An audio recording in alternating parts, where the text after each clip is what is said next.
there's a lot of people that can't be here. This is quite a drive. So, I mean, any and all information we can provide to our members is, really greatly appreciated. Okay. And it's this issue has really come on quickly to New Brunswickers, so we're really trying to play catch up and learn as much as we can. And it's really, I think there's a lot of confusion out there because we really don't understand what's going to be carried through here, liability issues, et cetera, et cetera, et cetera. So those are the things we really need to get a handle on. Okay. Well, shoot for 5, 6, 7 questions, and then you can go into the technical background. Right. Inside if you want. Right. So in general, I mean, the purpose of the TransCanada pipeline, this west-east pipeline, is to do what? Well, it's to transport light crude oil to the eastern, the 3 refiners out east, so Suncor in Montreal, Valero Ultramar in Quebec City, and Irving in St. John. Now, that also in the project, there is also 2 storage facilities, one in the region of Quebec, the other one in St. John that we announced a joint venture with Irving Oil on August 1st, and also 2 marine terminals, one in St. John, again announced on August 1st, and one in Quebec City where we're still looking at where exactly it's going to be. Okay. And so that crude oil is coming from where? From the Bakken in Saskatchewan. And the purpose of the project is to first cut the dependency that the 3 refiners have from foreign oil from Saudi Arabia, Venezuela, so they can be provided with oil from that's less costly and more stable from the western part of Canada. Right, and there's already been earmarked $5 billion by the Alberta government if this pipeline proceeds with construction. So some of the oil being carried would come from the TarSands. Is that right? The first, at the beginning, the 3 refiners out east are not equipped to, Suncor in Montreal and Ultramar in the region of Quebec, they don't have the capacity to refine. Right. Okay. And Irving have a very small capacity for refining that. So basically the original demand we expect will be light crude oil coming in from, like I told you, the Bakken system in Saskatchewan. Right. The destination point here in New Brunswick is also a port. So St. John has a port facility. So a component of some of this oil would be for export. Yeah, but is that correct? Some of the oil would be for export, but the original demand, like I said earlier, is to cut the dependency from importing foreign oil. So the first thing, the important thing is that it's first of all for domestic market. Then some portion of it will be, yes, exported abroad. Right. I mean, certainly the word from the government is that a lot of this oil will be exported. And that's certainly one reason why Alberta is putting their money behind this project. So it is going to a port facility in St. John. And by all indications from our own government, this will be causing a flow of TarSands bitumen. Will it not? Through the pipeline? Well, it's going to St. John, but it's going to a refinery in St. John, first of all. Second of all, there is absolutely, we have nothing to hide there, there is a portion that will be exported, and it will not be bitumen because, like I just said, the original demand, because none of the refiners are equipped to do that, the original demand is light crude coming in from the Bakken system in Saskatchewan. So there's no facility that could export bitumen to foreign markets? That's like I told you, the original demand is from the Bakken. I'm not telling you a couple of years down the road, right? But yeah, the original demand, that's it. Right. So Bakkens is that's in North Dakota, right? No, that's in Saskatchewan. It is in North Dakota, but it goes also all the way up to Saskatchewan. Okay. And that's shale oil? Is that shale oil? Sorry, shale oil? Shale oil is what's being produced in North Dakota, in northwestern North Dakota. Well, it comes from Saskatchewan, so it's it'd be the same. I think it's the same field. Probably. Yeah. All right. In terms of Do you have any understanding, perhaps it's a more technical question, do you have any understanding how some of this material will be diluted? Like how you will get the bitumen through the pipeline? A lot of it has to be diluted. Yeah, Is that correct? Maybe we should ask that inside. Okay. But we're not there yet. And Okay. Okay. I know I'm All right. fussy about that, but we're not transporting that. We have concerns, certainly after the Lac Megantic oil spill. I think every citizen is focused on the liability and potential underinsurance that some of these companies have. Would you be prepared to promise to New Brunswick that you would have the full insurance for any accident, any spill that would take place here in New Brunswick? Absolutely. We are totally responsible if anything were to happen. And Right. we're not, we're really not the same size or the same type of company as the one that was exploiting the railway in Megantic. So, Right. yes, but we do take a responsibility if anything would happen. So the TransCanada company that would be building and running this pipeline, is there a difference between that company and the parent company, TransCanada? It's the same company. Same company. And do you have any idea what the liability insurance is for? I don't know that, but what I know, it's all regulated and it's all very, very severe from the NEB and from the federal government and everything, and we respect all of that. Right. So in terms of the landowners, where the pipeline has to cross over private lands, municipal-owned lands, what liability is there with the landowner in case of an oil spill? We're the ones, if anything would happen, we are the ones responsible to take care of that. Right. And what happens if the insurance doesn't cover? You want me to take all your pictures? Hi. I can get take all your pictures if you want. Oh no, we're okay. Oh, okay. Thank you. Well, that's a hypothetical question, but I mean, we are ultimately responsible for that. The landowner is not. The landowner has no liability whatsoever. We are the ones that own and operate the system, so we're the ones that would be responsible. Okay. Is that in regulations somewhere? Is that stipulated It's under my National understanding, Energy yes. Board? Do you know where I could find that? On their website, probably, or if you National call- Energy Board's website. Okay. Okay. So TransCanada will have full insurance policy for any, and some of these spills can be quite extensive. Certainly we've seen in the Kalamazoo River incident with Enbridge. The cleanup costs are in excess of $1 billion right now. And so is TransCanada prepared to involve itself in that type of Well, the best way to cleanup? prepare is to have safety as your top priority, and that's our case at TransCanada. Okay.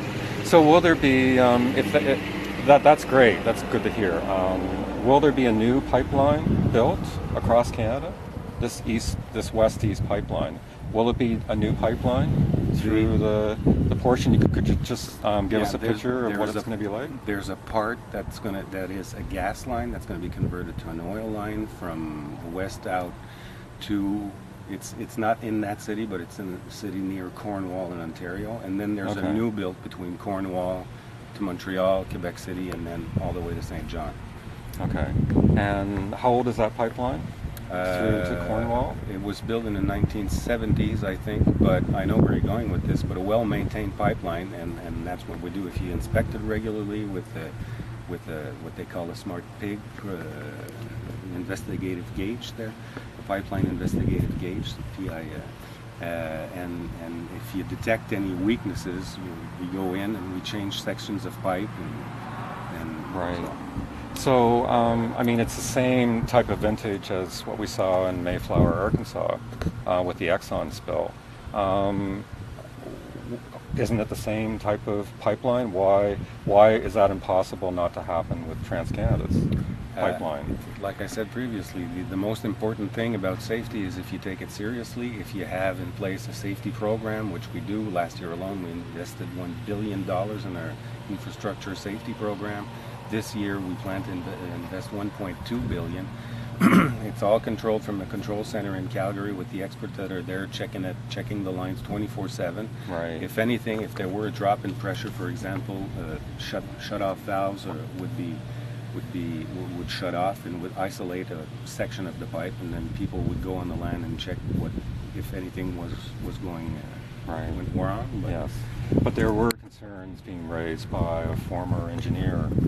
I believe his name was Aaron Oates, and he said that here in Canada, TransCanada was not adhering to many of the pipeline regulations. Evan Vokes. Evan Oates. Vokes. V-O-K-E-S. And well, he never worked on a conversion like the one we're proposing right now. And to my belief, when he went in front of a committee,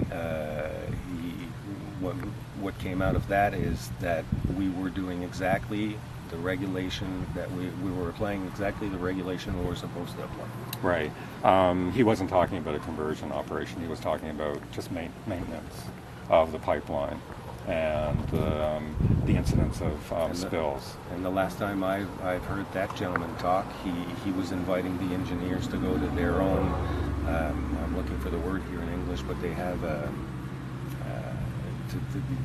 the order of engineers. I don't know if that's how you call it there, but to go there and mention that to them. Right. Right. So, but safety, as I said, it's the top priority. Okay. TransCanada. In terms of consultation, which is certainly very important to a lot of New Brunswickers, because we're mixed communities. We have Francophone, Anglophone, and we share this land with the First Nations. Mm-hmm. Could you just outline the steps you've taken to get consent from all three communities, also municipal governments? You know, what have you done so far, and what do you plan to do? Even if we were in the early stages of the project, we announced that at the beginning of the month of April that we were going to a commercial open season. We started engaging different stakeholders and the First Nations at that very early point. So yes, everything has been put in place to start not only the dialogue with the stakeholders, but to engage First Nations and their preoccupations and have multiple meetings with them. And have any of those meetings taken place yet with First Nations? Well, that's what I'm telling you. We've already engaged multiple First Nations. Right. Is that at the community level? What do you mean at the community level? Well, it's a very traditional governance structure, and they we have a team at TransCanada that does that. That they concentrate on that, as we have a team that concentrates on other stakeholders. Right. So everybody is doing their job, engaging who they have to. So you're not sure if there's been a public meeting with First Nation communities? Well, the public meetings like the one we're seeing here today. Right. No, that hasn't taken place. But we've started engaging different. Now, one of the big processes in the First Nations, of course, is to have a circle and have people being able to express their concerns, ask questions, and for everyone to hear the answer. And so, very much a public question and answer session. I see that TransCanada, the open houses, don't have that as part of their public meetings. Will you start doing that to be more inclusive and to include the First Nations in the type of input that they, would expect here in New Brunswick? But the First Nations will be engaged, like I said, by some of my colleagues that do that specifically. Now, as far as the open house format is concerned, actually we've had a very positive feedback about this because people can come and go at the time they wish. They can address and get deeper in the discussion with one of our specialists here on a subject matter that they have, that they hold dear. And plus the other thing is people, they tell us in the previous format, like you said, more of a town hall meeting, some people wouldn't get up because they didn't feel at ease of talking in public. So that's a format that people appreciate more. Right. And so it's a 4-hour session that you hold in each community. Yeah, it's the same thing. And why would the a country. 1-hour question and answer session not be possible in that 4-hour session? Then you could, because there have been the CBC reporter was at the Edmundston, and she reported in her TV segment that people were asking questions about the unidirectional nature of the fact that they couldn't hear other people's questions, and they certainly couldn't hear the answers provided. And would the company be open to a 1-hour session per open house? It seems to me a very small but important component for a public meeting. Well, that's your point of view. The feedback we get from the people that are here is it's not that in general. People really appreciate the format that is taking place here tonight. Right. So again, I mean, what would be the problem with having a 1-hour question and answer session? Like I told you previously, people like this. This is a format we chose. The people Right. like it. We get an excellent feedback. Whatever your thought is on that, Right. I mean, it's But your people point were of- telling it's your point of view, People were telling the CBC reporter that they would have liked. and people told question and answer session. other reporters other things. I Right. mean, people like that because they can. If you have one concern about, for example, your land, you can go with an engineer. You can go check the map. You can point out something in a 1-hour session where questions fly left to right. People don't do that. The other thing, like I told People you, don't do that. well, you can't go in depth as much as you can go with Right. something like this. And so your sessions are 4 hours long, so have just 1 hour dedicated to that.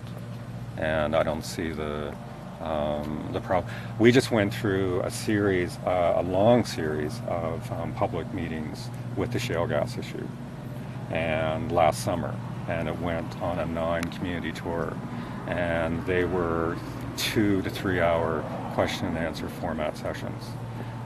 So surely TransCanada could.